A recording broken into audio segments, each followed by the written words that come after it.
Yes, indeed. We love John Adams. John Adams was a great guy. And it was a great book to write about because it's a story that so few people know. It's about the Boston Massacre, and yet everything we learned in high school isn't true about it. And this is about the trial that occurred after the massacre John Adams represented. You know, all we learned was that George Washington chopped down a cherry tree. Remember that? And then he said, I cannot tell a lie, I did it. That was the history lesson of George Washington. Well, in law school, people thought that he was just the true lawyer, the true litigator, because he represented the other side, and they thought he was a traitor. Right, because remember, he was a great patriot, and he agreed to represent the British soldiers because he thought they had a legitimate defense and that they were entitled to a defense in court. Yeah, but most people don't know that. Lawyers know it. Most people don't know. And there's a 217-page transcript that we based the book on. Which is unusual. So I'm sure Alan Dershowitz uses that as his... He did use it. He cited John Adams' defense to say, well, you know, when he was asked about representing Trump and Epstein and all, they said, well, you know, remember John Adams represented the British soldiers. He said it here. Right. Oh, that's right. He said it right here. The problem with that comparison with regard to Donald Trump is John Adams had no constituency, right? He had rocks thrown through his windows. He lost half his law business. Alan Dershowitz is a hero to half the country for representing Donald Trump. That's not such a hard thing to do. Not half the coronavirus. You know 42%? Go ahead, Megan. Well, we have to pivot, even though I could talk about this all morning. Coronavirus is on everyone's mind. Even on Super Tuesday, we've already had a whistleblower come forward today alleging that the employees had improper training and gear. We've heard the CDC initially had some faulty test kits. People are really scared. What strikes you the most about the situation? Well, the protocols matter, right? Which is, you know, I've had people say to me, calling my radio show, say, what are we going to learn apart from we have to wash our hands? We have to keep our hands clean. We got a Purell. The table now. You know, what else are we going to be able to do?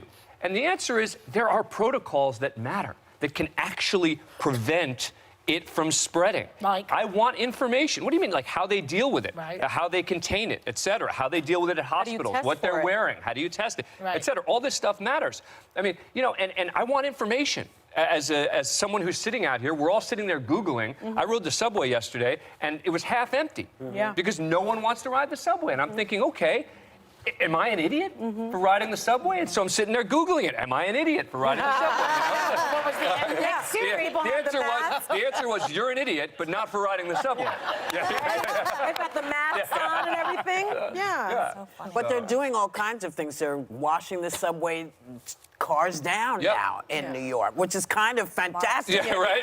Finally. It's crazy. The other day, a reporter asked Mike Pence, who's in charge of this whole thing, God help us, they asked him, would you take your kids to Disney World? He wouldn't answer the question. So he would? No, he would not answer the question yes or no. And I mean, I don't trust that. I would like somebody to give us a straight answer. And look, and that's the problem with sort of this sense that Mike Pence is there to contain information, right? That I think a task force is great, right? And I think it's fine to have, you know, economic leaders on that task force as well.